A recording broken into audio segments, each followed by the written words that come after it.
মাতৃকা এবং সার্বভৌমত্বের জন্য আমরা কি ওসমান হাদির মতো জীবন মিলিয়ে দিতে প্রস্তুত আছি?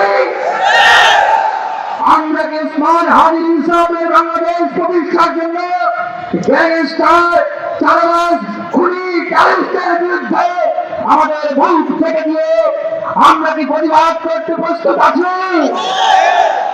হে ভারতীয় আধিপত্যবাদের সন্ত্রাসীরা, তোমরা দেখো, তোমরা দেখো, হে বাংলাদেশের ভারতীয় আধিপত্যবাদের চলরা, তোমরা দেখো আজকের এই শাহবাগে হাজার হাজার প্রতিবাদী ছাত্র জনতা হাজিরা প্রস্তুত আছে।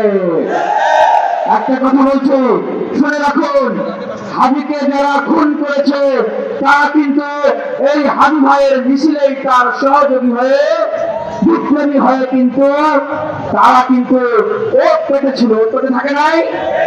ঠিক একই ভাবে আজকে এই বিপ্লবের মুখোশ পরে আমাদের এই বিপ্লবকে চিন্তাই করে, ডাকাতি করে তারা কিন্তু একদম আমাদের সরকার থেকে শুরু করে, বিচার বিভাগ থেকে শুরু করে, আমাদের রাজনীতি থেকে শুরু করে, বিশ্ববিদ্যালয়, কলেজ থেকে শুরু করে প্রত্যেকটা জায়গায় জায়গায় ছদ্মবেশে ঘাপটি মেরে আছে।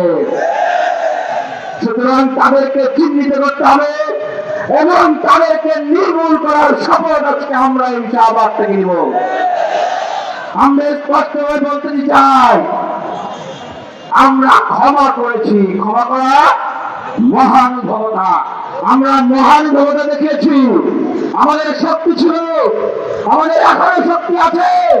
আমরা চাইলে এই আধিপত্যবাদী, এই সন্ত্রাসী শেখ হাসিনা যাদের ভিতরে কোনো আত্মবিশ্বাস আছে নাই, আমরা চাইলে আগামী 24 ঘন্টার ভিতরে বাংলাদেশ থেকে তাদের সকলের অস্তিত্ব আমরা দমড়ে মুছে ফেলে আসতে পারি। আমরা সরকারের প্রতি আহ্বান জানাবো, আর কত ধৈর্য দেখবেন, আর কত ধৈর্য দেখবেন?